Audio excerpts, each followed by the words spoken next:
Welcome to the One Stop Co-op Shop podcast, a podcast where we will discuss cooperative and solo board games. In this episode, we're going to start a new short segment spotlighting an older or forgotten game based on initial listener feedback. So these are the concepts our listeners have sent in. So joining me today, as always, is Colin. Hello, everyone. So let's go ahead and start with our recently played games. So for myself, I've been playing a few games recently, but there's one in particular I'll talk about, and this will be a nice tie-in to our news segment. So the game that I've been playing recently is Aeon's End. If you're not familiar with this game, this is a cooperative deck builder. This deck builder is based on supply piles, so this is very similar to Dominion, as opposed to other games like Ascension or Marvel Legendary, which has a random mark that appears. This game is 1 to 4 players, and if you're not familiar with it, each player is a mage, and each mage has a unique card or cards in their deck. And the cool thing about the game is, while you build your deck, you don't normally shuffle it. So as you discard cards, you'll discard them in a somewhat controlled fashion. And then when you need to draw more cards and your deck is empty, you literally flip over your discard pile and just draw from the top again. So it's actually quite interesting that you can set up combos just by discarding cards nearby each other. That's quite fun. Unfortunately, I haven't had a lot of time to play this with others, so I've been playing this a bit solo. And when I play games solo, I tend to play just one character, so I've been playing one mage. And I'm not sure this game's the best with one mage, but there's enough flexibility in the rules and recommendations where you can adjust difficulty, because I do think it's harder with one mage. Steve, I totally agree. And not only that, you miss out on so much of the game. I mean, I think Aeon's End is one of the best co-op experiences that I've had playing games, but from a solo perspective, you really got to play 2 mages, or if you don't want to do that, I just don't know if it's good enough with just one, because so much of the game is about interacting with the other players, trying to help prevent things, or who's going to discard these cards so that you can get rid of power cards and all of that. And it's just, with one, you have a limited health amount as well. You only have 10 health to deal with, right? So the more mages there are, the more health you can spread damage across. I don't know. I think this game was set up and designed specifically for 2 or more. Yeah, I agree completely. It's definitely best with more. Steve, it sounds like we need to have a game night on Skype and play that then. We can totally do this. In fact, we have done this in the past, and I will admit that this is one of the easier games to play remote. I have some other friends I've played with remote as well on a number of other games. That's the nice thing about co-ops, is you can actually make quite a few co-ops work this way. And what I mean by that is we set up webcams, and we get on Skype or Google Hangouts, and we aim the cameras at our boards and literally just play out a game in that fashion. There's also other tools out there like Tabletopia and Tabletop Simulator, and sometimes we use those to help supplement these plays as well. In fact, I do play Lord of the Rings: The Living Card Game this way with a friend on the West Coast, and I'm currently in the East Coast, and that actually works out pretty well other than the time zone difference. So we play that game, and then we also take a break from Lord of the Rings: The Living Card Game and play Spirit Island once a month this way, and it actually works out pretty well. Yeah, well, I think we did Nemo's War. Do you remember you taught me Nemo's War? Oh, I remember that game. I remember it was getting late, especially for me, because I'm in the East Coast. An hour ahead.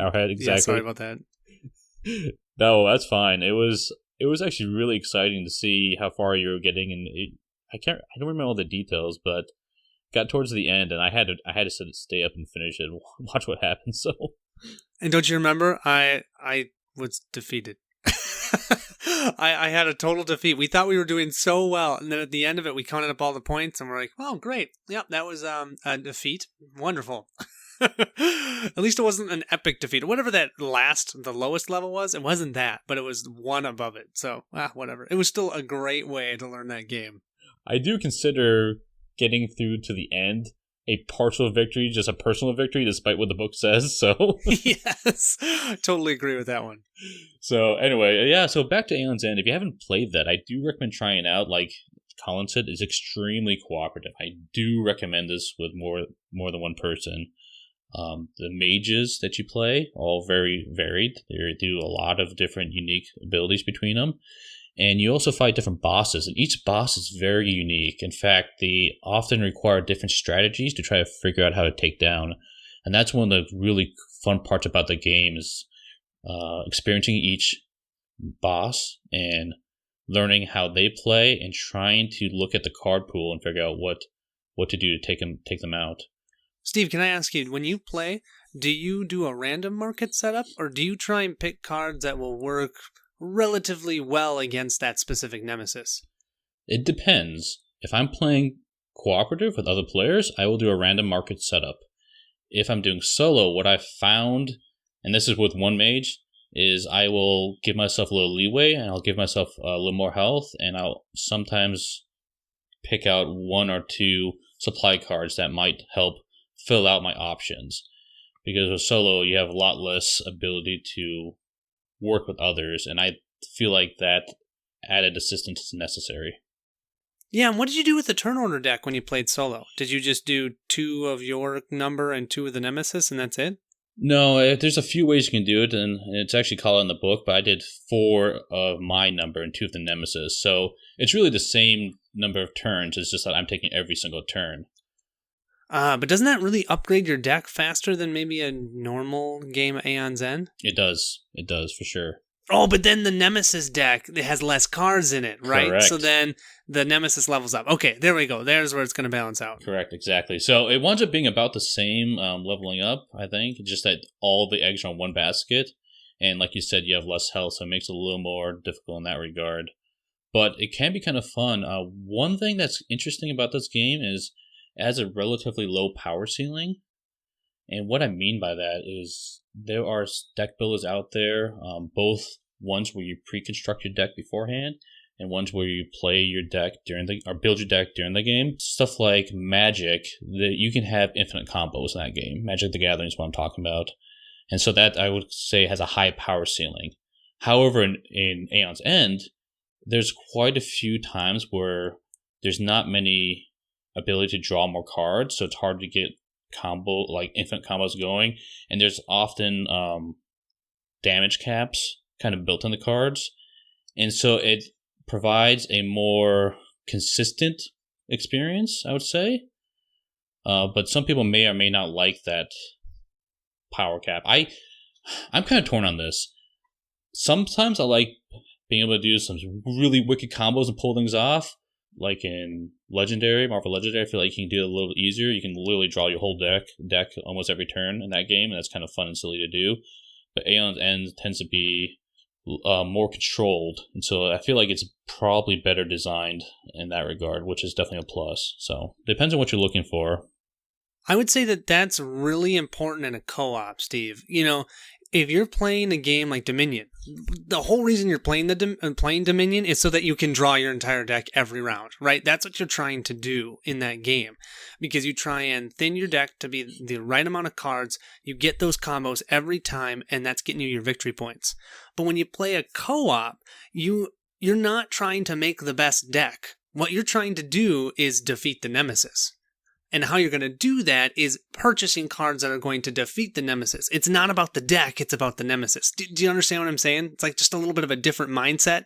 So instead of you just going to create the best deck of cards, you're instead going to find the best combos as a team to be able to take out the nemesis. At least for me, that's how I see it. I mean, I'm just thinking of most co-op deck builders.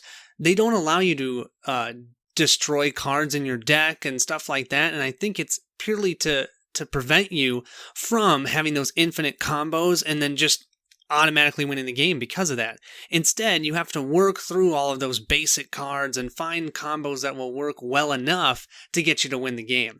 Now, Aeon's End does bring in destruction cards. Actually, it's one of the things I like about it is you can make an efficient deck, but it's still, I think, a different, your goal is different in a game like Aeon's End versus a game like Dominion.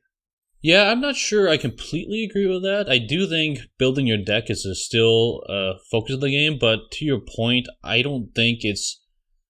I think the point you're making, the part I agree with, is when you have that higher power ceiling, you can have one player kind of run away with the game, and with Aeon's End, you won't have that. It's more balanced across the board, and so you won't have one person just kind of running the show and everyone else is kind of along for the ride. And this one, you really do have to share. And honestly, in Aeon's End, it's best to specialize. Have someone be like, okay, I'm going to generate big money to get some big cards out, and I'm going to focus on taking care of some of the enemy power cards. And there's a couple other strategies you can employ to specialize in. So that definitely works. Now, I did have a weird game recently in Aeon's End where I had a strange combo. I was playing, I can't think of the name of the mage, but the special ability allows me to take the turn order card and shuffle back in the deck at the cost of losing a life. And I was able to draw my full deck in 2 turns, essentially. And to make a long story short, I had set up where I could do that basically every time, pull off that gain an extra turn card. And so I wanted awesome. I wanted to being like a ton of damage every turn, and I could take 3 or 4 turns in a row before I would be low in health and have to try to kill a minion to regain health. It was pretty silly, but it was still capped, which was kind of interesting. Wow, that's interesting. I've never had that happen. That's kind of cool. So, anyway, big fan, Aeon's End, and we may be talking about Aeon's End a little bit later today. Cool. Well, okay, Steve. So what I've been playing recently is Fantasy Defense. This is a game that I just recently got from a Kickstarter. The game is it's a simple card playing game, and it's a 1 to 2 player. You can play either 1 or 2, and it's definitely cooperative whichever way you play. What you're doing is you are protecting the castle, or whatever you want to call it. You're protecting something from these enemies that are coming and storming the gates. And you can either be elves or humans. And it's a very quick game. The size of the box is tiny. I love it. I can fit it right in my backpack. I can play it at lunch. It's great. I really enjoy how puzzly it is. Everything is predetermined, so there's no dice rolling. All you're going to be doing is drawing a certain number of invaders, and then you have to play cards from your hand, and they have numbers on them, and you're trying to get your numbers to be equal to or greater than the invaders that are facing that exact gate. So you'll have 6 gates across the table, and invaders will come out randomly on the different places of the actual gate, and then you'll be playing your heroes or your cards down and trying to get numbers higher than the invaders. If you can get through the entire invader deck, which includes 2 bosses, you win the game. Have you played Battleline by chance? Are you familiar with it? No, I don't even know what that is. What is that? It's a fairly popular 2-player game, and it sounds like this is almost a cooperative version of Battleline.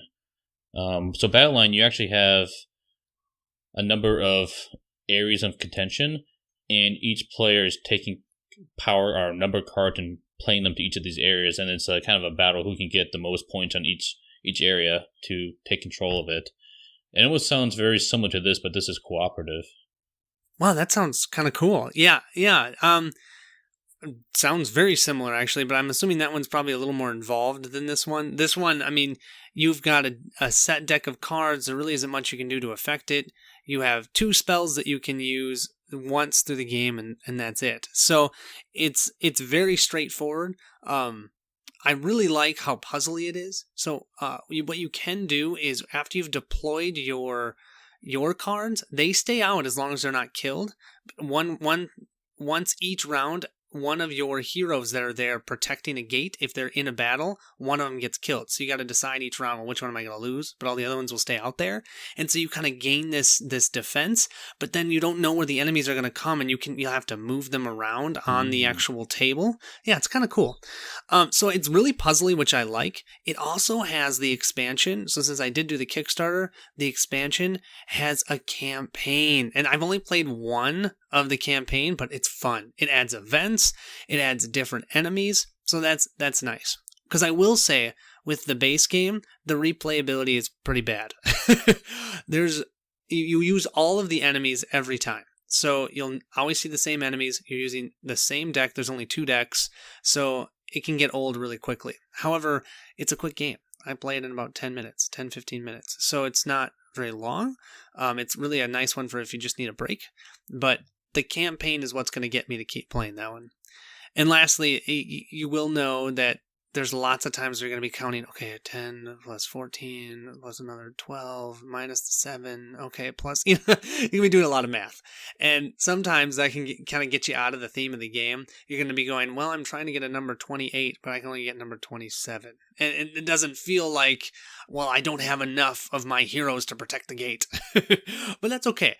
For me, that's fine. I'm not playing it for the generic fantasy. I'm playing it for that puzzle. So, but yeah, I've been playing that. That should be coming up on the channel soon. I'm excited to show you guys. It is fun. I'm trying to decide if I'm going to show you guys the campaign or not, because the campaign is a little bit spoilery, because when you go through it, they're in little full envelopes. You'll open them. Nothing gets destroyed, but you'll keep adding as you go through the campaign, and I think there's 6 or 7 envelopes. So yeah, it's kind of cool. So you said this game is 10 to 15 minutes. That's pretty quick. Is this a game you would play back-to-back potentially with such a short time frame? Oh, absolutely. Every time I've played it, I've never played it more than or less than twice. And usually I lose the first one, and then when I win the second one, I'm like, okay, I'm done. And on a high note. So, and yeah, you always want to end on a high note. If you win the first one, maybe you just play once. But yeah, I also usually will play one time as the humans and then one time as the elves, because they do have different abilities, and they have different cards, and that's kind of fun, and they have different spells that they can use, so that's cool. I've not heard of this game, so I'll have to check it out. Yeah, Fantasy Defense. I really should know who made it. Here it is. The Mandu Games. Yeah, never even heard of them either. But yeah, it's really quick, 15, 20 minutes. But it's only 1 to 2 player. So we talked about our recent games. Let's talk about some new upcoming games. So I think, Colin, why don't you start us off? Thanks, Steve. Yeah, the first one I want to talk about, this is a game that I'm for sure backing. It's called The Big Score. It's designed by AJ Porfirio, who also made Hostage Negotiator. So you know he's good at solo games. So the game is solo or competitive for, I think it's 1 to 5 players. I think it's what it is. 1 to 6. But 1 to 6. Thanks, Steve. 1 to 6. So what you are doing is you are a crime boss, and what you're trying to do is getting ready to break into a bank. Okay, what you have to do is you have to complete 2 acts. Act 1, you are preparing for this big heist. So you'll do smaller heists. You're going to be recruiting your crew that you're going to get together to go jump into that vault. You're doing small tasks like that. You might be going with if you're playing competitively, you might go with other players, but when you're playing solo, you'll be going by yourself, doing different things like that. And then after that, Act 2, you actually go and try and rob the vault. Now, I'm really interested in the solo since, that's how I play most of my games. So the solo is objective based, which is awesome. So you'll have different objectives, and he already has 6, and I think he has more planned if the game does well. It's already funded. But yeah, the more money he gets, the more he'll be able to create new scenarios for solo specifically. And so you get to have different objectives. You might have to go in and find certain loot within the vault, stuff like that. It's pretty cool. I'm excited for it, and I know AJ's is pretty awesome. And, if he did Hostage Negotiator, I would say he knows how to create solo games. So I feel more comfortable backing this one. The Kickstarter does end March 6th, so make sure to check it out if you're interested. I do remember seeing this pop up on my Kickstarter feed as I was browsing through games, and I don't know what it was, but I totally remind me of Burger Brothers. But I think this is different. I mean, theme-wise, it's similar, I assume. Totally understand how you would think Burgle Brothers. And the thing is I'm never getting rid of Burgle Brothers. But Burgle Brothers, I'm never going to play solo. I'll only play it co-op because it is such a really fun co-op and people get into that theme. This would be fun, though, to have one that's really just solo for me to play. And I can be that crime boss and break into a bank, which is funny because I work for a bank. But, I think it would be really fun. I really appreciate games like this that let you do something or let you act in a way you wouldn't normally, like breaking a bank. It'd be kind of fun to mess around and do that stuff. There's another game, too, I have on my shelf. It's not a co-op, a solo game, but Last Will. It's a game where you have a bunch of money, and the whole point is to waste money. I'm like, oh my gosh, I love silly themes that let you, I don't know, do something you wouldn't normally do. So, have you played Magic Maze? I have not played Magic Maze. Oh, you haven't made? Oh my gosh. Okay, that's another one. Trying to steal stuff from a mall and then running away. Yes, that's a great Without example. talking. Yep. Yeah, that's great. Yeah, this looks pretty cool. I definitely looked into this Kickstarter. Okay, the next Kickstarter I want to talk about is called Dungeons of Infinity. This is by Jack Spooner. I hope I'm saying his last name correctly. As I understand it, this is his first game. So this game is going to last 60 to 120 minutes, and it's 1 to 5 players, and it has a lot of different modes. So solo, competitive, cooperative, campaign, and story modes. And what it is it's basically another dungeon crawl. So, well, like, oh great, another dungeon crawl. We have a billion of these. So what makes this unique? So that's what I kind of started looking into this a little bit. And the premise of this is it's always going to be a different experience every time you play it. So there's a number of factors that contribute to this being a random dungeon each time. So as you explore, you'll be flipping over dungeon tiles, and they'll have different room layouts. And that's just the layout of the room. And then what is inside the room is going to be populated by room content and risk cards.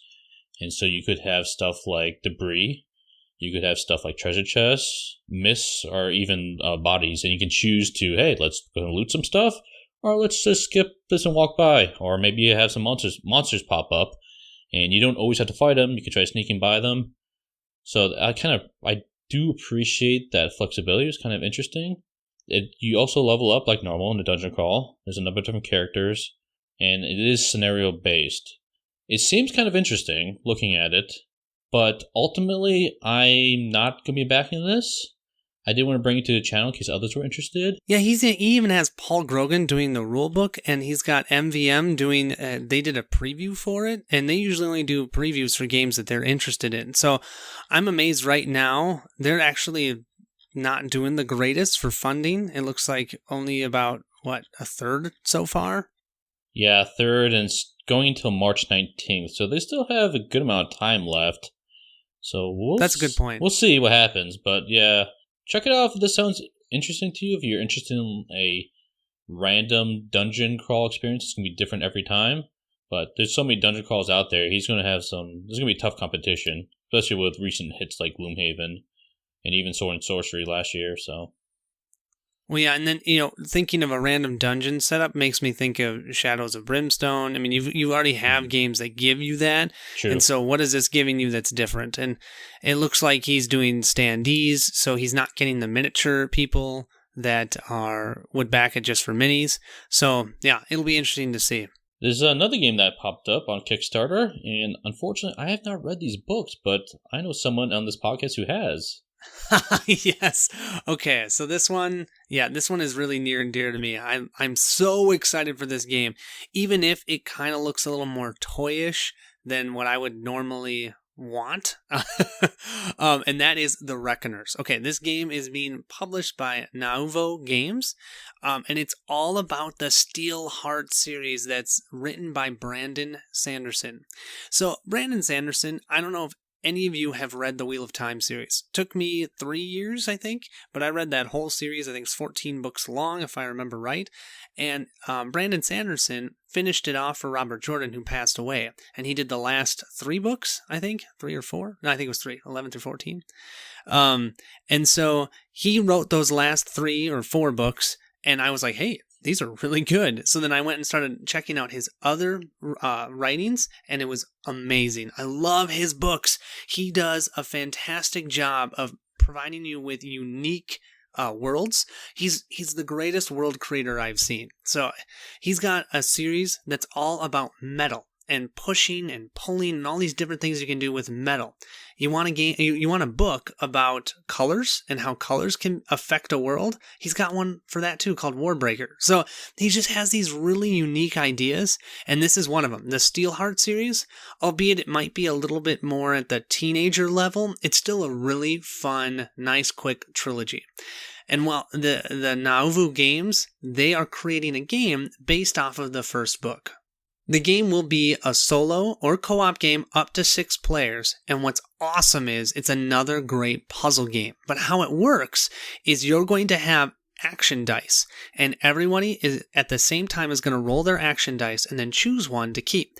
And they'll have different actions that you can take on those dice, and you'll keep one and you'll re-roll them, and kind of like that Yahtzee style, you'll roll them, keep whatever ones you want, roll them a couple more times.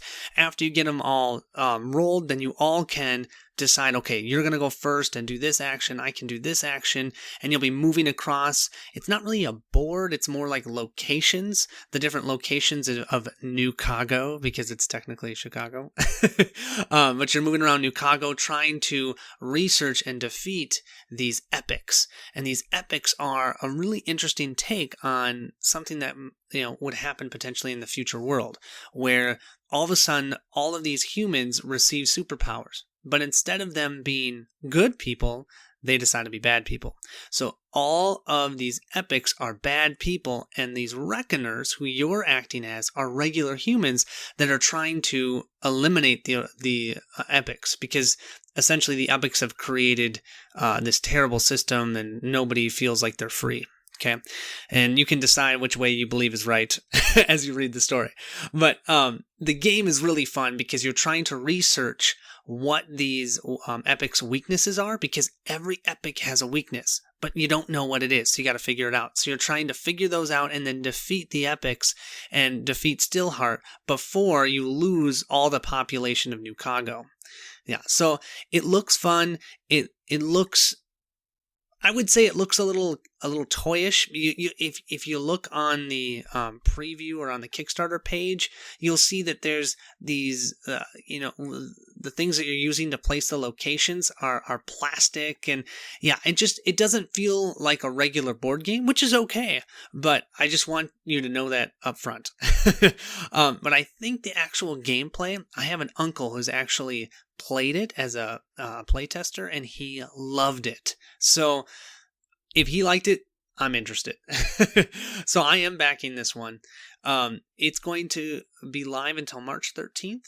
And if you are at all into the theme or into Brandon Sanderson, I think you'll be interested in this one. And if you have not looked at Brandon Sanderson, check him out. I just love that world he created where normal people are trying to figure out how to overthrow or upset beings with powers. That's such a cool premise.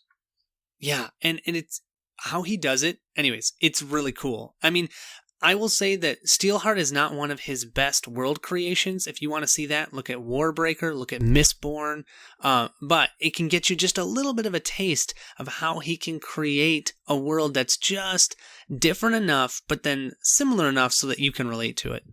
I'm also interested, too, how this game is going to translate for someone who hasn't read this series. That is a good point. And actually, what they say is when you are, trying to research his weakness, they don't actually tell you what his real weakness is. It's just tracks, and you're trying to get so far on a track. So don't worry if you want to play this before you've read the book. You're okay. You're not going to spoil the book, just so you know. I'm sure, like most games, if you've read the books, this is probably a better experience. Absolutely. I'm actually, the first thing I thought of was Fallout. I know people that have played Fallout, the video game, and they loved the game. I did not like that game, but I've never played Fallout, and I think I just didn't have the right expectation. I completely agree. I remember I played Battlestar Galactica, the board game, without watching the series. I know. Didn't watch the series. But I still haven't either. You haven't watched the series? Nope. Oh, man. We might have to fix that. So, anyway, I played the board game, and then I wanted, it's kind of an interesting premise. So then I wanted to watch the whole series, and the second time I played the board game was after I finished the series.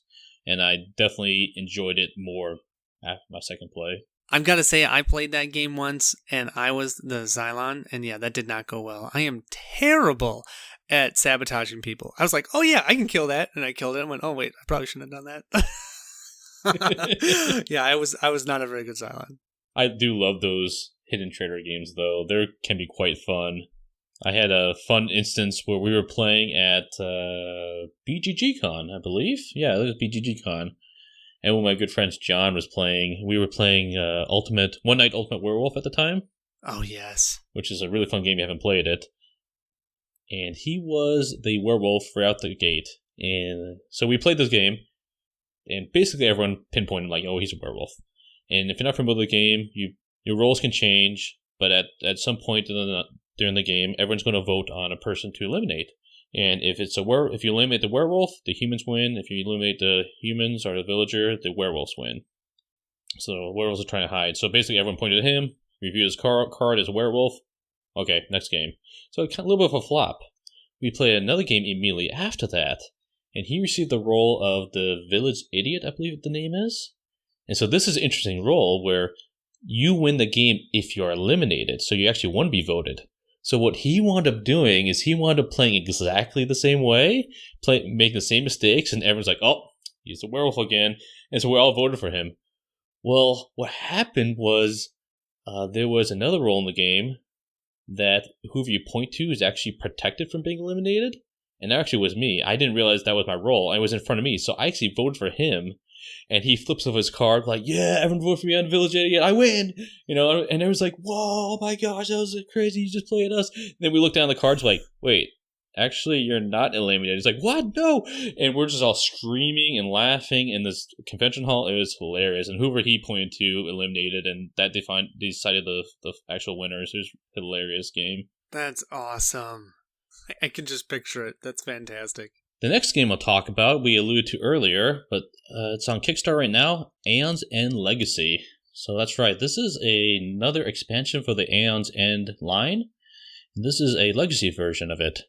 So it's 1 to 4 players, and you will be unlocking content and actually creating your own mage through a campaign, which is actually a really cool concept.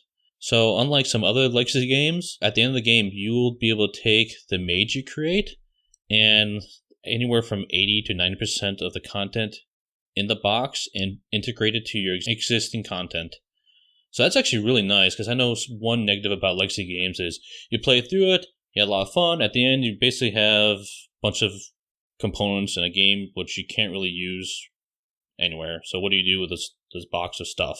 So I really appreciate that. The campaign is supposed to be 7 chapters, I believe, and it sounds like it's around 10 plays to get through, from what I've heard from the designers, and that's from the playtesters' experience. So not super long, but at the same time, you can replay things after the fact. This sounds pretty awesome, not going to lie. I like the idea of being able to make your own mage and be able to take that and play it for the content in the future. Yeah, I gotta say, Steve, I'm definitely backing this one for sure, but I am a little bit wary because they specifically state that the first 2 chapters are pretty simple because it's supposed to help people get into the game, and I'm kind of bummed about that because that means for us who've played this game a lot, you're gonna really get 5 chapters instead of 7. And if you think of any other legacy game that's been co-op that we've seen, which primarily is Pandemic, right?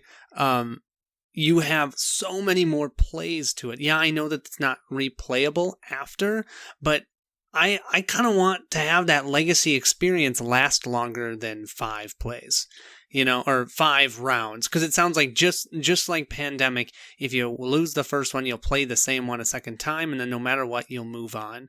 So man, I was hoping to have a little bit more of that legacy, but I'm still going to back it because all the content, there's going to be a ton of content that's coming with it that might not even go into retail, and that's what they're saying at least. And then also, I love Aeon's End, and I want them to keep producing Aeon's End, so I want to support it. Yeah, that's a really good point you made about not having a very long campaign. One thing, I can't remember who I was listening to, it might have been Rado, but there was a comment made where each chapter makes significant changes to the game. So a game like Pandemic Legacy, you play through it and there's a few changes, but there's not, sometimes between each month or each subsequent play, there's not a lot of changes. It might be a little bit of a slower pace, and this one's supposed to change a lot each time you open a chapter book. And I totally get that. And I actually listened to Rado's comments, but for me, I actually prefer the slow and steady because when so much changes, so let's say I'm a new player, right? And I get started, I just start figuring it out after the second play of the first one. And all of a sudden it changes substantially for that second story of the 7 chapters, the second chapter. All of a sudden I have to basically start over, right? Because now all these new things are happening. I've just started to figure out the actual game itself. That's why I think Pandemic did it so well, because you have 12 months, not a ton changes, but that means that people and even your group gets more time together to learn how to play the game. And actually, it's almost better for a game that you can play after it's completed to have more of that time, because you're going to create that team and you're going to be able to really learn how to play it. So at the end of it, when you take your mages and play just regular Aeon's End, you guys are going to be a rockin' team, you know? Yeah, that's a solid point. But I mean, it's all to whatever you want, and I'm still really excited about it. I just wish that I could have more chapters than 7. And I should say that's especially because of the price. I mean, think of what you pay for Pandemic Legacy. Pandemic Legacy was $65, $70, and that's the same price for Aeon's End Legacy, and I'm going to get half as many chapters. That's So true. I know that you get the stuff that you're getting in Aeon's End, you can play after it is done. But if you're looking at this for Legacy, I would go for Pandemic Legacy, because you're going to get more out of that Legacy experience than you will for Aeon's End Legacy, I think. Now, I've never played it, so I can't say for sure, but that's what I feel like. Yeah, that's a good point. And I'm wondering if that price is also including the Buried Secrets expansion. Because it sounds like, so if you're not familiar, there's the Aeon's End Legacy core box, and they're also adding for free, quote unquote, right? I'm not sure what that price factors in. A Buried Secrets expansion in this campaign. And if I understand it correctly, that Buried Secrets expansion is a normal expansion. Yeah, except for that they're potentially not going to put it out in retail, right? Isn't that what they're saying? Oh, I'm not sure. That's a good question. Yeah, I mean, I know that they're talking specifically about not putting certain things out into retail, which is another thing that irks me a little bit, because Aeon's End has done such a great job of putting everything out into retail. Yeah, you had to buy the expansions, to get the nameless expansion, whatever. But whenever you start making certain things limited and not retail, I think it reduces the amount of people that want to even try and get your game, because you're going to have your completionists or the people that just want to experience the whole game and they feel like they can't because they could only have done that if they backed the Kickstarter. So, I mean, I could be wrong, but I just remember a ton of different threads on BGG specifically about this. Hey, what's retail and what's not going to be retail? So I think I just have your answer. I just pulled up the Kickstarter page, and I do appreciate they label this clearly, but they label different parts of the campaign as being promotional, and Kickstarter exclusive.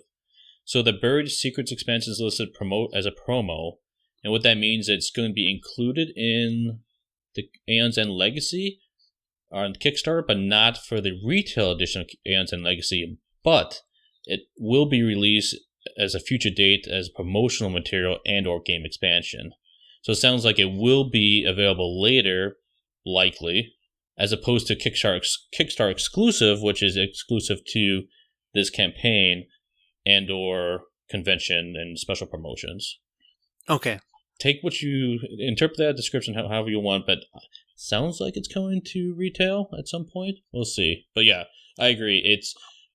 That's one thing I wish they did a little bit differently is the Kickstarter exclusives. I have a love-hate relationship with that. If it's more content for a game, I don't want it exclusive, even if I'm a backer of it. And I think it would be best if exclusive material was more of component upgrades or things that don't add gameplay, but just add more pimpage. Deluxify it. Deluxe it. Exactly. Deluxe it. Make it have wooden components instead of plastic.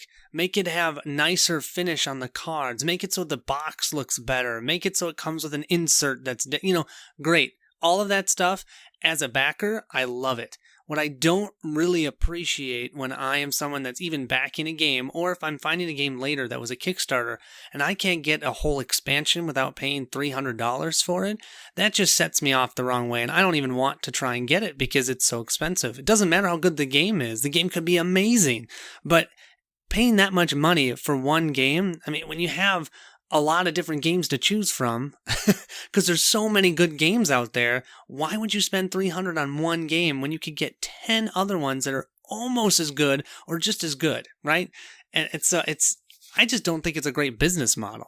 Agreed completely. Anyways, we could go on this for a while because that would be a great conversation to have about Kickstarters. You know, I overall, I really, really like Kickstarter because it's allowing us to see games, and designers are able to hear from what people want and actually do it right away instead of publishers where it's a lot slower to see that happening. That's why we're seeing all these solo games and even co-op games coming in through Kickstarter, because they know that's how they're going to get people to back the game. Great, but there's always a flip side to it. So, but we'll save that conversation for another day. Yeah, just a reminder, this campaign's running to March 16th. I'm currently not backing it, but trying to back it. I did wind up going all in on U-Boat, and I spent all my wife points, if you know what I mean. So, oh yeah, I know what that means. So I need to earn some more points with the wife and try and convince her to let me back this. So we'll see what happens. Good luck, Steve. We're thinking of you. Thanks. Okay, so the next one I want to talk about, this one I don't have a ton of information on, but it's one that I did want to bring up, and that's Agents of Mayhem: Pride of Babylon. So this game is published by Academy Games, and I don't know exactly what the IP is, but I know that there is an IP, and if you just search Agents of Mayhem, it looks like some sort of, I'm not even sure. It's a video game. It's a video game. Thank you. Okay, so it's a video game, and the game looks objective based. It's tactical combat. You've got 3D terrain like buildings and whatnot. You're gonna have miniatures on the board. You're gonna have your character boards, and you're gonna be changing things on your board, adding weapons, and you're gonna either play competitive is the normal mode, but you can also, with one of the stretch goals, play it solo or cooperative. Now, what's interesting is, first, this is Academy Games, so normally I would think of immediately with Academy Games quality. They almost always come out with quality games. Second of all, Academy Games has stated with this add-on for the solo co-op, they're using the same people that designed Conflict of Heroes AI, and that AI has been praised a lot. Yeah, there's been also some people that say it's too ambiguous, you spend more time dealing with the AI, but the AI is very smart. Very smart. And so to think of that in this really cool 3D terrain, sci-fi, video game-ish style game sounds pretty cool if you ask me. I will say that this stretch goal or add-on won't be included with the base game. It'll come 3 months later because they have to take time to design it because it hasn't even been designed. So if you do back this game for the solo or co-op, you're kind of taking a chance because they don't have much other than that they're going to design it similar to Conflict of Heroes. So, yeah, the game looks cool. It really reminds me of, a fun objective-based game where if they can somehow create a really effective AI that's using the 3D terrain. I mean, you can even blow up buildings and the terrain can break down, which is really cool. I was definitely interested in it, but I'm going to say right now I'm not backing it because I want to see what the actual solo is going to be, or co-op even, before doing it. Because it looks like you have to play it with 4 agents all the time. So even if you're playing just yourself, you're going to be controlling 4 people, which I always find a little bit harder to do than playing just one. Yeah, I looked into this one as well. One thing that jumped out at me is the fact you can destroy buildings. There's destructible terrain. That sounded really cool. So, yeah, and it's 3D, so that's awesome. Oh yeah, totally.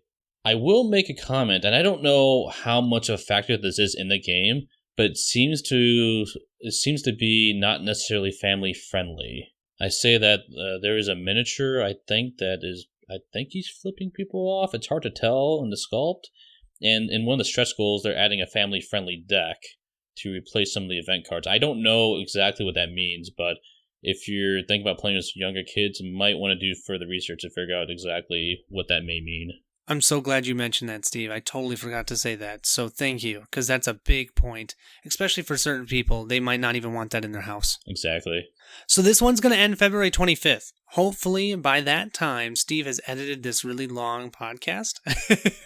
So fingers crossed that he does, and you guys can back it, but if you're interested. But yeah, that's February 25th, and that is Agents of Mayhem. And the other one I wanted to talk about, the last one, then we're going to move on, is Knights of Fire. This one is published by Mighty Boards. So this is another one I don't know a ton about, but it's a sequel to or expansion for Days of Ire, which was designed by David Truzzi, and I love David Truzzi. I mean, he has awesome solos. My favorite is Anachrony. It's amazing. So I'm right now not backing it because I want to get more information on it, but it sounds interesting. And I will say I actually have Days of Ire. It's sitting in my shelf. I just haven't pulled it out and learned the game yet. So hopefully I will do a playthrough on the channel of that one. But if you've played Days of Ire and you're interested, check out Knights of Fire. Oh, and I should say it'll add miniatures to the game too that can be used for both games. Also, don't forget, this one does end March 19th, and it has already funded.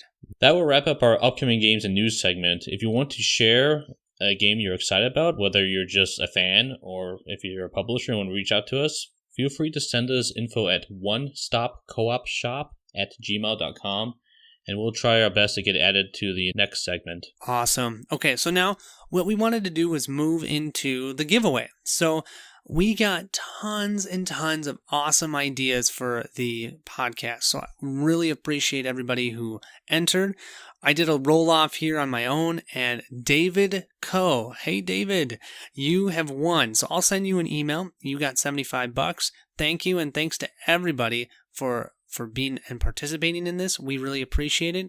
We've got tons of ideas to run with now, so we love it. Thank you so much. I took a number of those ideas you sent in and set up a poll on the One Stop Co-op Shop Guild and asked some of the listeners or viewers what would interest you. And one of the standout requests was to cover games that were older or forgotten. And so we're going to add a new segment that we'll call Pepperidge Farms Remembers. So the first game we'll cover is Robinson Crusoe, published by Portal Games and Z-Man Games and designed by Ignacy Say that last Trzeziczek. name. I was terrible at it when I've talked about this game. So yeah, Robinson Crusoe, it's a thematic Euro worker placement that's scenario based. And one thing that's really interesting about this game is as you have events and activities, those activities may affect you in the future, which is really cool. And how that works is you have an event deck, and maybe you go out exploring, and you'll draw from the Explorer deck, and it'll have some thematic event happening. Maybe you came across a remains or something, and then you might have to shuffle this card into the event deck. And sometime later in the game, you might draw the card again, and at the bottom part says, "Oh yeah, you remember seeing those remains, and you're feeling depressed or sad, and it has negative effects to your morale, for example." And it's a really cool system that Ignacy designed. Yeah, it's one of my favorite parts. The other part I really like is the dice. I love how he uses dice in a Euro game because he allows you to guarantee actions by placing two workers. It's so simple. But if you want to be able to do everything that you need to do to be able to survive, you're going to have to do things with only one worker. And when you do that, you roll 3 dice. One die determines if you succeed or fail. Oh yeah, and if you fail, you actually get something when you fail. You get determination. Because you know what? If I fail at building the roof 3 times in a row, you better believe I'm going to be determined to do it the next time. So I love how he does that. And then he adds in a die for if you have an adventure or an encounter or whatever you want to call it. But you have some sort of story that goes along with building that roof. And then the third item is, hey, do you get wounded? Do you get a sliver in your finger? Or did you do it fine and not get hurt at all? And so I love how he uses dice. And what's awesome is for each different action type, there's 3 different types. There's the gather, the explore, and the build. There's 3 different dice for it, all with different probabilities of successes and failures or wounds or having an adventure. I love it. If you think about it thematically, it all makes sense because the exploration dice, you are very likely to roll and have an adventure. Well, that makes sense. The dice that are most likely to get a success is gathering because it's really easy to gather berries, generally. You might get pricked on your finger, but that's probably about it. Building is the one you're most likely to fail at because it's always going to be hard to try and build a raft or a roof or a shelter when you're on an island. So I think how he built those dice fantastic. And you think about it from a thematic standpoint. If you're not building the dice, you're using 2 workers. That means you spent longer to do it. So that's why you guaranteed that success. And yeah, it's wonderful. I also mentioned with building items in a game, it's really clever. So you start with just an idea, and you need to combine, or it's almost like a tech tree, I want to say. You need to have the shovel before you can dig a fire pit, for example. And it adds a strong layer of strategy to say, okay, what ideas do I have at my arsenal? What can I use to help achieve this scenario? And those items or ideas available to you vary between each game. Yeah, I will say that, the other thing I love is the scenarios. I mean, it just provides you with a very, very different experience playing the exact same game. My favorite scenario is the family of Robinsons, or Robinson family, where you're actually trying to create a family on the island and you have babies, and so you got to feed your babies. I actually have a playthrough. I mean, it's from a long time ago. It's right when I first started the channel, of that specific scenario. Check it out if you're interested in seeing it. Just know that the quality is a little bit different because it's right when I just started doing this channel, so I was trying to figure everything out. But it's still a good playthrough. And it at least will show you the game, because you've got exploration, you've got resource management, you've got push your luck, you have these, random draws from event cards and things coming back to haunt you. Yeah, it's cool. I will say, for me, the event deck sometimes frustrates me, because a lot of times things will happen to you and there's just nothing that you can do about it. And when you think of a Euro, you think of having some sort of control. And I understand I'm on an island, but from a game perspective, it's frustrating when you spend all that time getting just the right amount of wood so you can build that roof so you don't get wet from rain and have to lose food and then take wounds. And then you draw something and your morale goes down by 2. And then because your morale went down by 2 and you don't have any determination, you all take 2 wounds, something like that. And it's hard to feel like, well, I couldn't have done anything different and I'm losing. And that's the thing about Robinson Crusoe. If you want to win a game, don't play that one. I mean, you definitely can win. And like Castaways now, I would say I win at a 60 or 70% rate, really. But the thing is, those events can be so harsh and can change and can affect somebody, even if you're playing the game perfectly. And that can be a little bit frustrating for people. I know we had that experience with even Castaways. So in that scenario, you need to build a giant wood pile to signal a ship. And I remember playing with my wife, and like, cool, we have the wood pile. We're ready to go. All we have to do is flip this event card and we'll win. We have everything set up and we flip the event card. Oh, by the way, you can't produce wood. We're like, no, our one wood we needed, and we lost. So it definitely happens. It doesn't bother me as much. In fact, I did something a little bit different to my game, where I actually sleeved all the action cards and event cards in black back sleeves. So normally in the game, you can see the back of the card on the event card pile. You can tell if it's part of the normal event deck you set up in the beginning, or if it's something you added later. But because I added black opaque backs, I don't know what's coming. In fact, when I read the cards, I intentionally don't look at even the bottom half of the card, making it even extra hard. So we're like, oh yeah, you were bit by a snake. And I don't read the bottom part, so I don't know what to do to benefit myself or avoid this negative part. But it's kind of fun to think like, oh, what can that mean? Do I need to get cured? How can I affect this? Just how I like playing. You don't have to play that way, but I find it quite fun that way.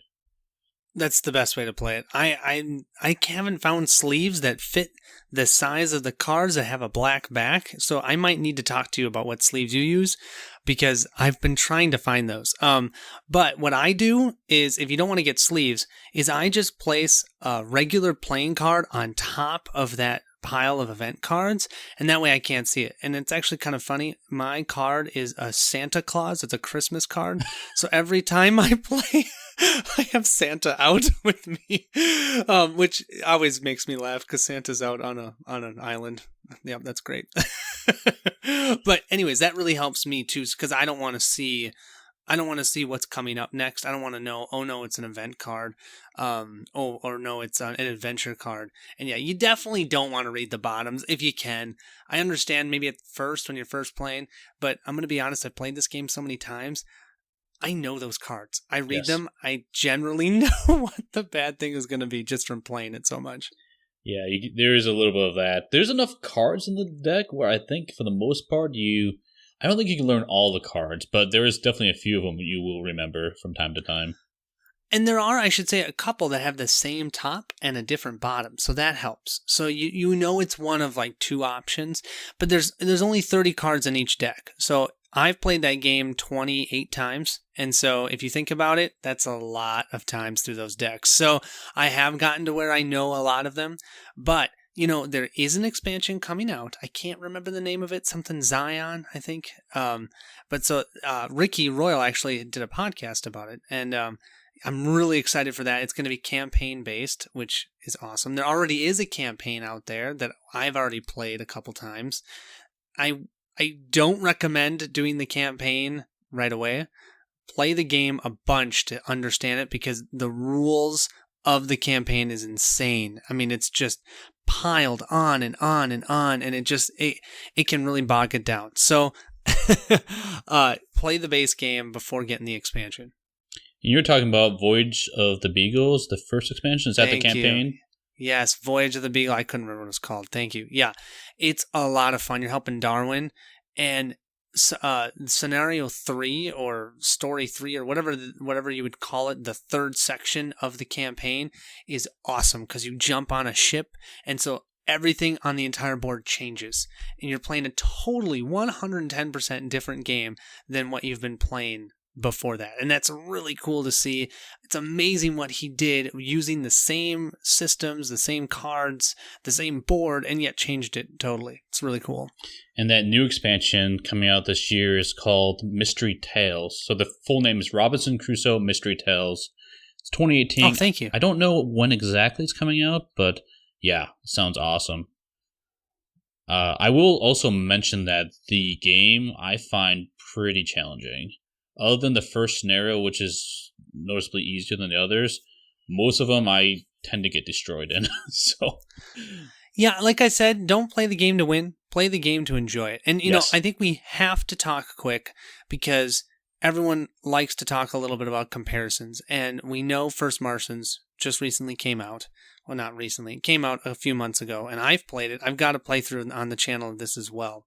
And so I thought maybe we'd spend maybe just 1 or 2 minutes comparing them. Have you played First Martians? I've not. I looked into the game, and I was strongly considering pre-ordering it.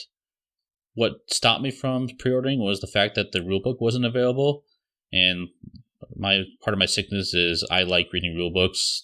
That gives me an idea of if I can like the game or not, and I wasn't sure what was going to be the outcome of that.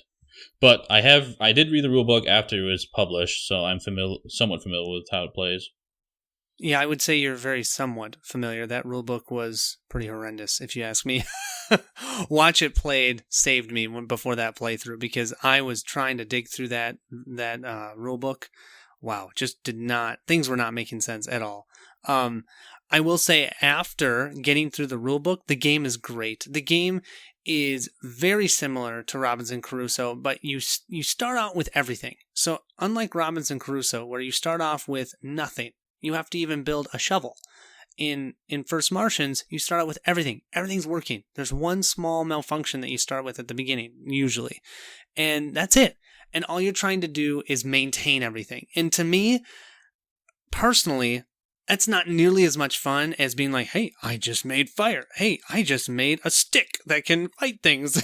Hey, I just made a chest that can hold our food so it doesn't spoil overnight. Yeah, I feel that it's a lot more fun for me than, oh, this machine's breaking, let me fix it. Oh, that machine's breaking, let me fix it. Oh, now that machine's breaking again, let me go fix that. That seems more like maintenance versus building and creating. And there is a sense of exploration with First Martians. You're exploring Mars itself, but it's boring, right? I mean, it's just orange.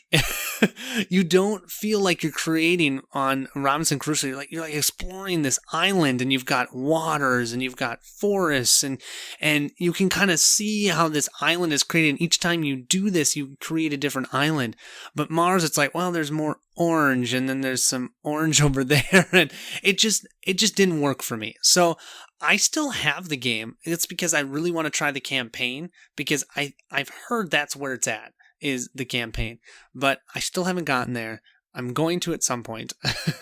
But overall, I much, much prefer Robinson Crusoe. I think that's the general consensus I've been hearing too from others I've been talking to who have played both. They tend to align more towards Robinson Crusoe. Yeah, I just really think it has to do with how it feels to create versus maintain.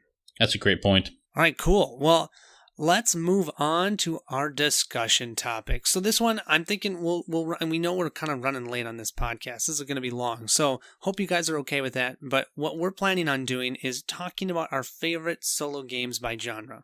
And I thought, you know what? Let's just give a nice brief spiel about them, and then we'll move through the different categories. How does that sound, Steve? Sounds perfect. Cool. All right, so let's start with fantasy. Steve, why don't you go first? What would you say is your favorite solo game that is in a fantasy setting?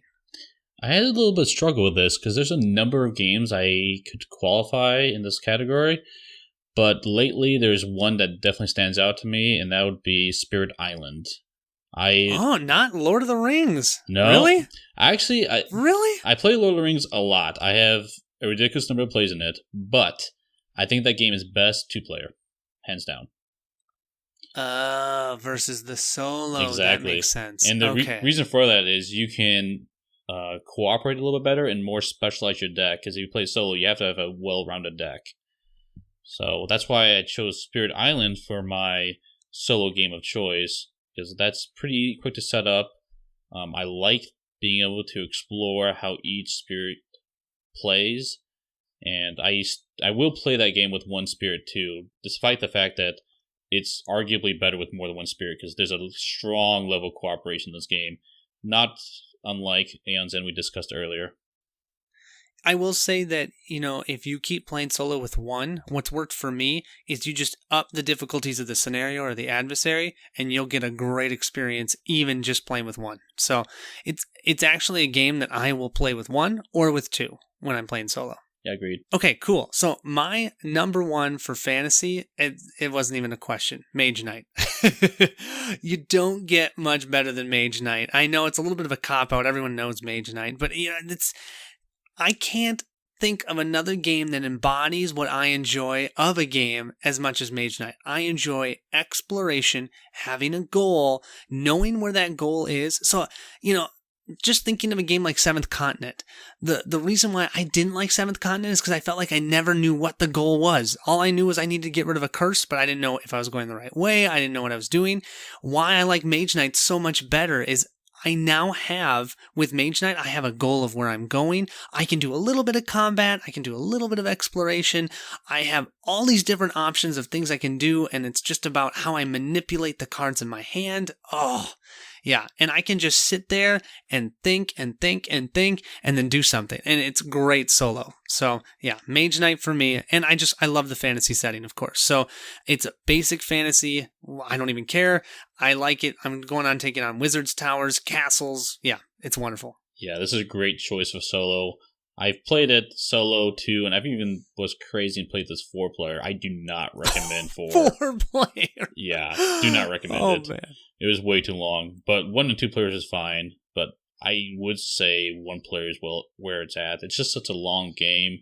For me, this doesn't rank that high for me just because it's hard to get to the table. It takes a lot of table space, a lot to set up, and for me, with younger kids, it's easy to get some other games to the table that I actually kind of enjoy more too. Totally get it. I think that if you played it more, it's a lot easier to get it to the table. I'm just saying. So I had the same problem when I first started playing it, but once I played it and I didn't have to keep looking at reference sheets and reference cards and understanding, wow, I can get through a game much faster than I thought, and actually faster than some other games that I played solo. So Yeah, but I understand what you're saying. And I will say that when you get to those cities, sometimes what I'll do is I'll play to get to the cities, and then when I get to the cities, I go to bed, and then I'll play the next day to take them on, because I don't have enough time to do all of that in one night. My problem with that game, or problem in quotes here, is when I play that game, I'll get to the point where I will run out of time and essentially lose. And I'm like, I'm having fun. I'll just keep playing. Yes. That's the best part. Oh, and the AI is so easy. You don't even have to worry. You just flip over 3 cards. Maybe it's 4, maybe it's 5. That's it. And then you go right back to your turn. You'd say, it's the epitome of the best. I mean, there's a reason why it's been number 1 on the People's Choice for solo games ever since they've started doing that, because it is wonderful. Great choice. Okay, so I know that I said that we were going to go quick, and here I went and talked for like another 5 minutes. Sorry.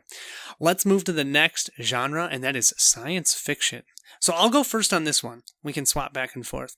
For me, that was Xia, Legends of a Drift System.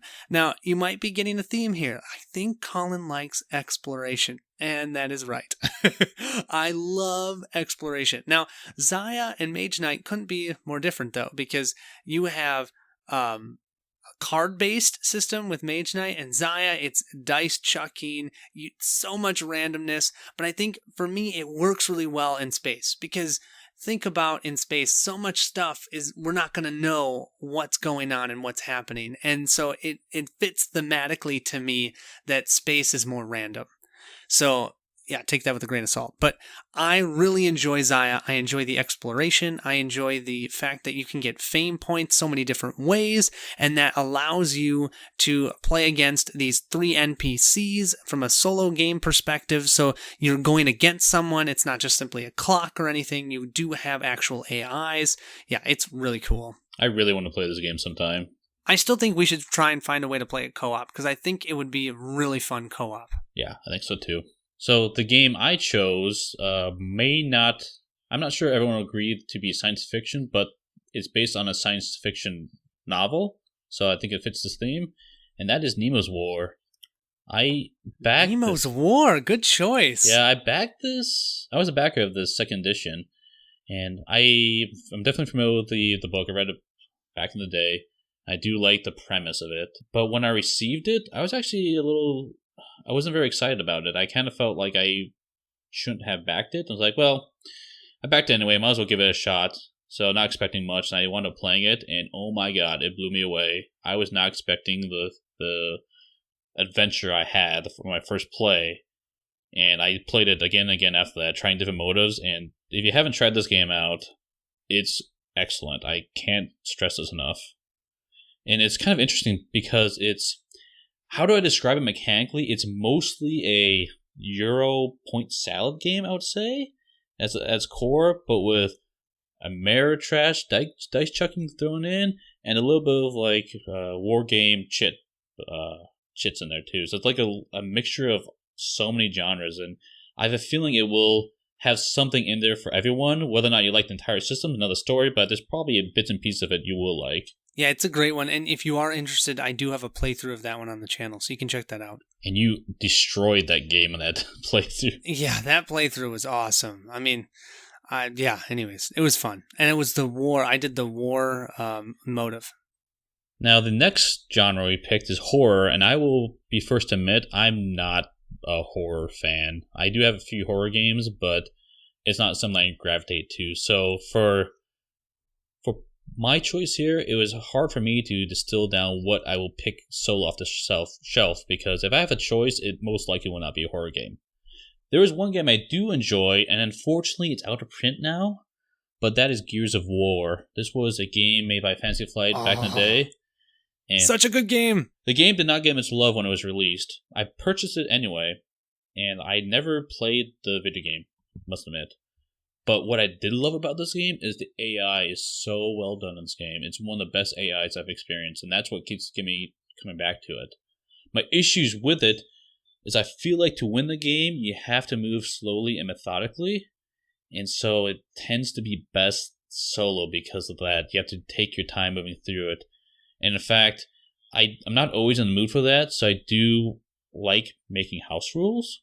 And so I have some house rules I like playing with Gears of War, which speed it up for me, and I like it a little bit better that way. So, but that's my horror game of choice that I do play on occasion. Yeah, that one is so tactical. I think is the reason why you have to methodically go through each room, because if you're out of cover and you get attacked there, you're dead. I mean, you're just straight dead. So, yeah, I totally agree with you. Much better solo. I've played it co-op once. That's it. The rest of the times I've played it solo. I love it though. That's a great one. And you know, it's funny. Gears of War and the one I'm going to say, Fireteam Zero, also kind of share a lot of the same mechanics, actually. Your hand is your health. You know, you can play your hand as your action cards, but that also means that you have less cards in your hand, so less health, which is kind of interesting that we both picked those two games.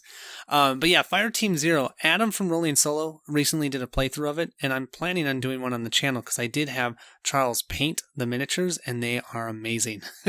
But this game, it's set in World War II time, but you add in these freakishly scary looking monsters that are coming up from the deep, or whatever you want to call it, and you're trying to get through them and defeat them and complete objectives.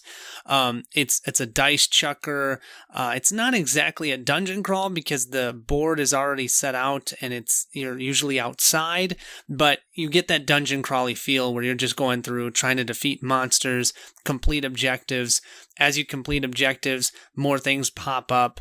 Some of the objectives will actually flip over, and then more things will attack you or more things will appear. The game is all about hand management, though, which is really fun. I love hand management because your hand is your health. So if you run out of the cards in your hand, you are down. And if two people get down, then you lose the game. So it's really fun. It's really quick, actually, for what it is. But I really like it. But I'm also, like Steve, not a horror person. I'm way more of a fantasy. Splash in some space, I'm good to go. Horror, not so much. But yeah, great game. So moving on, we're going to move to the historical. So I really like this one. I think Steve picked this out. Historical, I like that. Historical for me, my number one historical game is Freedom Underground Railroad. What can I say about the game? It's designed by Academy Games, so you know it's going to be good. It is a little bit heavy on the subject matter, but wow, do I love that game. I call it traffic control. I mean, that's essentially what it is. You're trying to move these cubes that denote the slaves over to Canada, and you're trying to save a certain amount before you lose too many of them.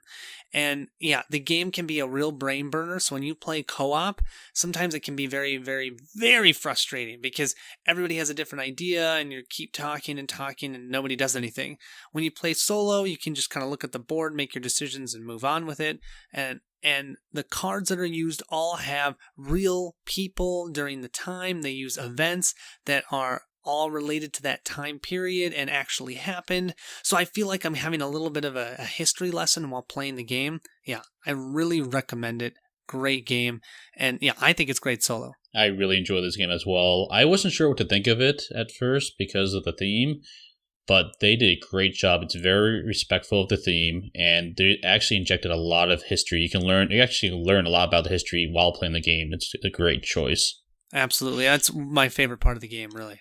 So the historical game I chose was actually my personal game of the year of 2016. And this game has flown underneath the radar for sure, but this game is called V Commandos. It is made by Triton Noir as the publisher, and I actually got a chance to meet him at Gen Con. I was able to play this and do a late backing, so I was pretty fortunate there. But oh my god, I love this game so much. And the reason for that is it's because it's an awesome stealth game. I love, love, love stealth in my co-op games. And what I mean by that is being able to sneak around and trying to set up your characters to do ambushes and stuff. And this game has it in spades. It is World War II themed. And it's set in your commandos trying to do a bunch of different scenarios. And your characters can have different states. It can be stealth, visible, or it could be bleeding out, unfortunately. Hopefully not bleeding out, so it does happen. And you can also wear the disguise of the enemies as well. There's a bunch of different equipment you can grab. The characters are all different. Huge fan of this game. I can't stress this enough. Yeah, I'm really excited. I actually learned this game from playing with Steve online on using Skype, And yeah, it was so much fun. And actually, I played with Timothy as well. So I did get the whole game, including the expansions. So I am hoping to do a playthrough soon. I just got to get it back to the table. It does got quite a bit of dice chucking in it, so that may turn people off, but the game is very streamlined, and you wind up focusing more on the play than rules, and I really appreciate that. Yeah, it's always nice. And some of those games, I think of Sword and Sorcery that I really like, but I'm so hesitant to pull it out when I haven't played in a while because I feel like I have to reread the whole rulebook. And V Commandos, that's not the case. So the last topic, we decided to do a genre wild card. So this is just a game we wanted to mention that maybe didn't fit the previous genre. So the one I will choose is the Tiny Epic series. And I'm choosing this just because when I travel a lot for work, and it's nice to be able to bring a game with me that I can play in the hotel room after a long day's work. And the nice thing about Time Epic series is every single one of those games is solo capable, and I really appreciate that. I don't get it, Steve. I don't get it. Why don't you just bring Mage Knight? Yeah, so I really appreciate that because it's small, compact, and I can have a lot of variety. Like what theme do I feel like that day, and I just throw it in my backpack and I'm good to go. That's really cool. I never got into the Tiny Epic series really, except for Defenders. So I'm excited for when that Kickstarter comes out. I'm looking forward to Defenders. Yeah, as Steve is pumping his fists. Okay, for me, this was Steve already mentioned this one, but it's my number one, and I actually found it interesting that he put Spirit Island in as a fantasy game because I wouldn't really put that in the fantasy setting, but I guess I don't know what setting I would put it in, which is why I put it in the wild card. But you already know we're doing a playthrough of it right now on the channel. Monica, me, and Timothy. We're doing the thematic side of the board, using the expansion with a scenario, with an adversary. Our brains are falling out of our bodies, but we're having a lot of fun. So make sure to check that out if you're interested in seeing what Spirit Island can really be. Man, I love the game so much and it never gets old. No, it really doesn't. Okay, we went pretty long, but I think we're coming to the end of this podcast. So please send us any ideas you have, any topics you want us to cover, and we'll do our best covering that. And if you have comments on, hey, this was too long of a podcast, let us know. Feel free to send us any feedback, good or bad, and we will continue to do our best to update and evolve this podcast as we go. Thank you guys so much. Have a good day. Thank you, everyone, and we will see you at the next stop.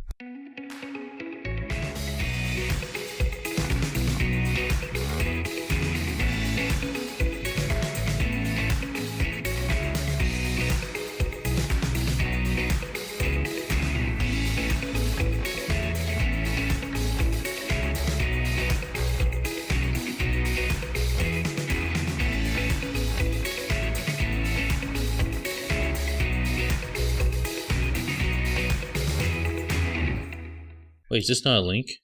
No, it's not. You lied to me. Oh, I don't know what I'm sorry. You wanted to look at it while I'm talking about it, huh? And it's all blue and highlighted. It looks like it's a link, and nope, lies. That's what. Yeah, I'm trying to screw you over. Yeah.